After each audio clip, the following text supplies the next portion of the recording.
like the commissioner hold the view though that we will never be able to get that situation with cartels wanting to come across and possibly trying to control things on the Belize side in terms of drugs transshipment ever under control?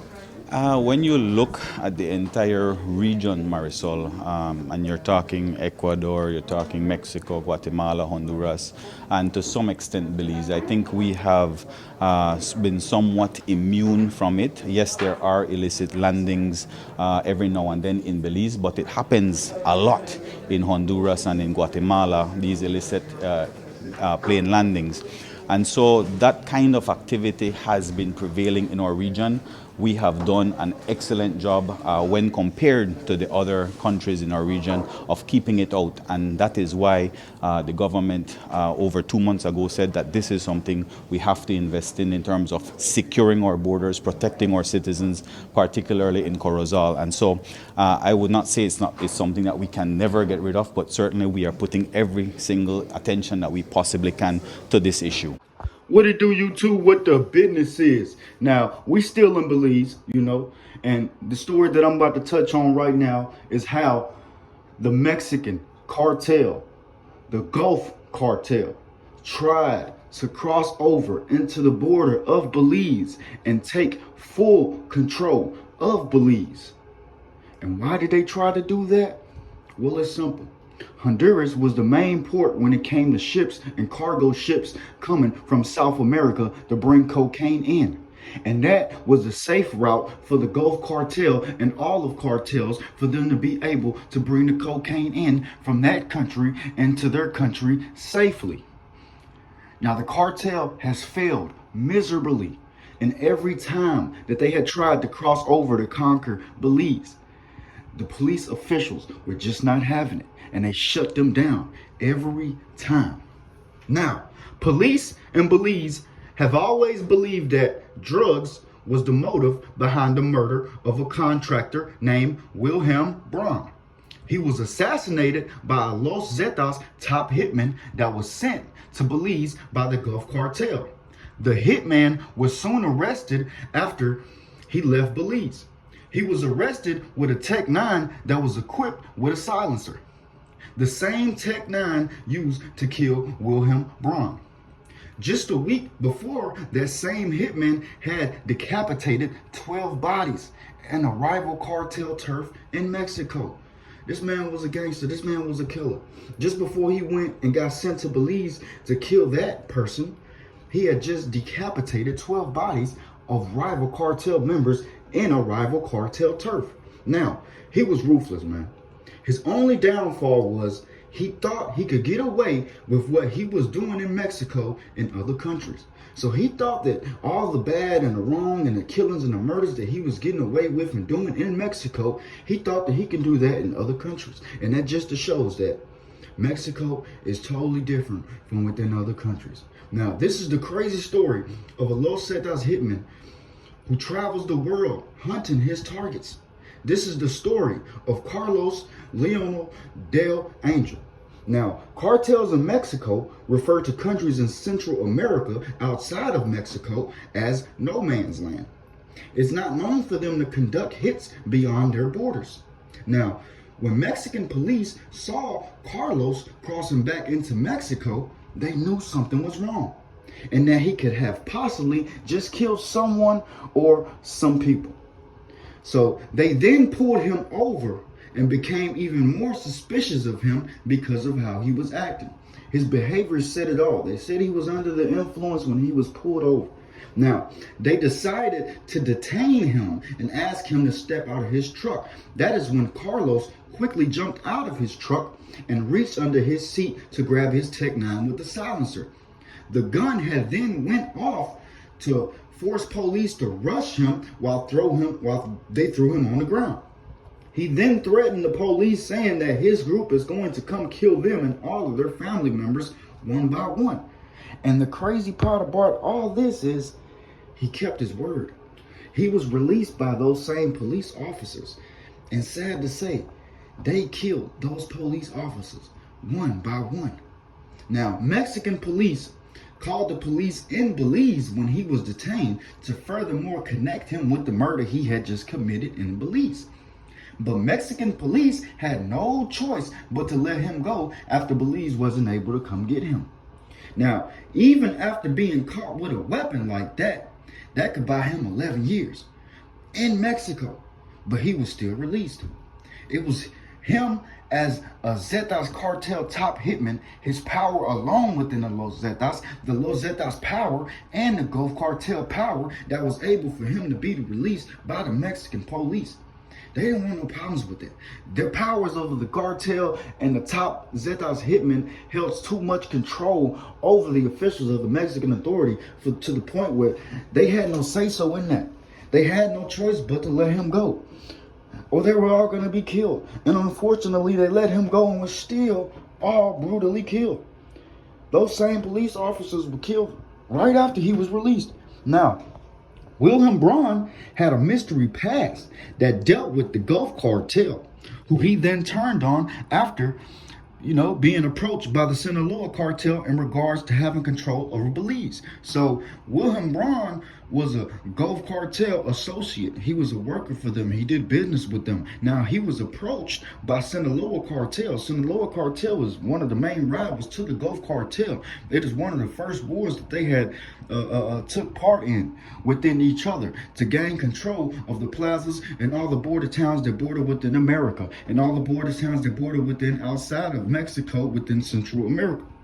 The plan and the key and the goal is to take control of all those entries and exits within Mexico and leaving Mexico. When you gain control of all of that, you gain control of everything. The drug trade, the money trade, everything. Right?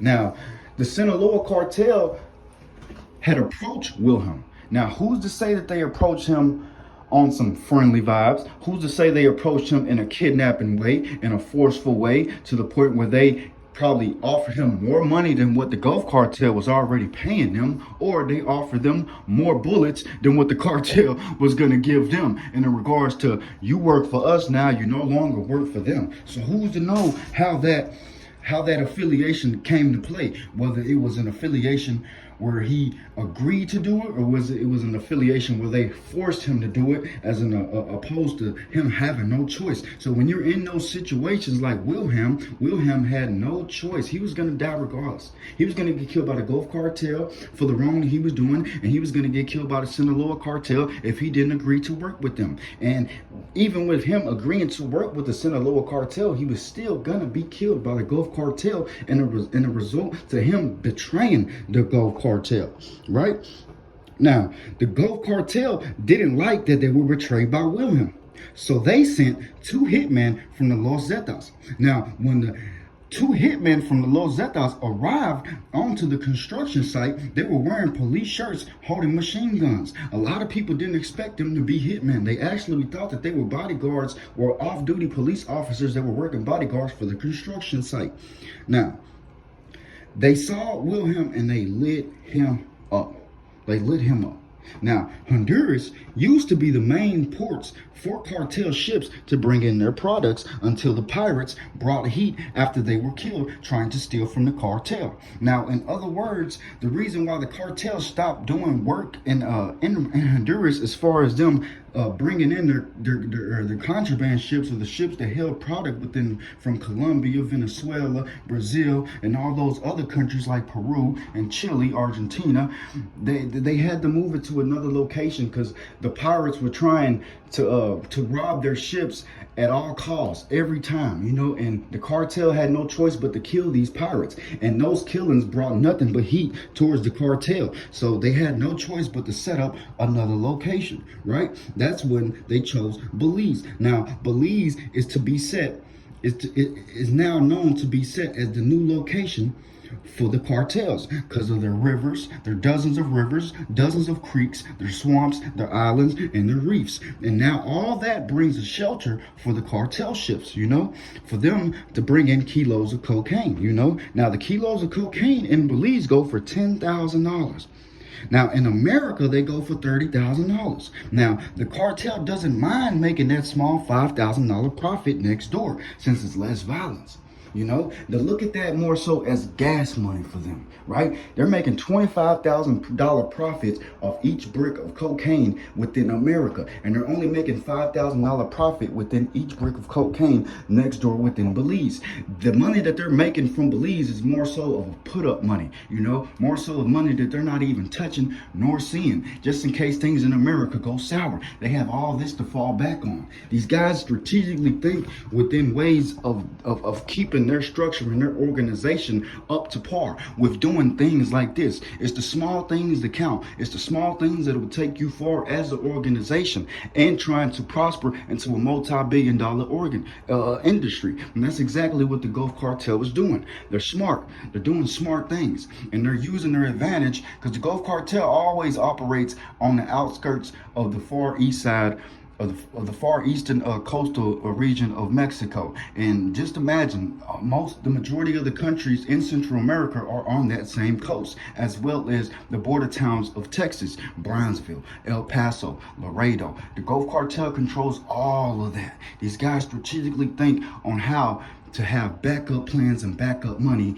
just in case their main hub and their main margin of making all these billions comes to a fall or to a halt. Now, on August 22nd, 2023, police in Belize arrested 7 Gulf Cartel hitmen from Mexico who had been sent there to carry out numerous hits on well-known drug dealers. When these 7 men were arrested, they actually owned a construction company that was bought by the Gulf Cartel in Belize. They actually had construction business license. They were under names of being real construction owners to set up and do construction within that community. That was just a fallback plan, and that was really the setup plan for them even portraying to try to be construction workers when in fact they were only there to carry out numerous hits that were being sent and ordered by the Gulf Cartel. These numerous hits were to drug dealers inside of Belize who didn't pay the money, who was working for Wilhelm, but when Wilhelm went to the Sinaloa cartel, they had no choice but to kill the rest of Wilhelm's workers because the money that the money and the work that they were moving and doing for them was no longer for the Gulf Cartel. It was more so for the Sinaloa cartel. So after Wilhelm Brown was killed, they still had 8 more people to kill, all the people that belonged to Wilhelm Brown's team. Now, the Gulf Cartel is nothing to play with. They're still strategically set up in a major way. It's 3 big cartels within Mexico. It's the CJNG, the cartel of Jalisco, which is El Mencho. It is the Sinaloa cartel that was ran by El Chapo, his son, and now El Mayo. And then you have the Gulf Cartel. Those are the 3 main cartels that operate within the whole Mexico. They run and control everything. They just can't control nothing outside of Mexico. It's very hard for them. Colombia is the only country that they have full control over. They went in and took over, killed all the cartels that belonged and worked and operated within those jungles to make the cocaine. They came over there and killed everyone. The Sinaloa cartel and the CJNG cartel has full control of Colombia and Australia. It's crazy.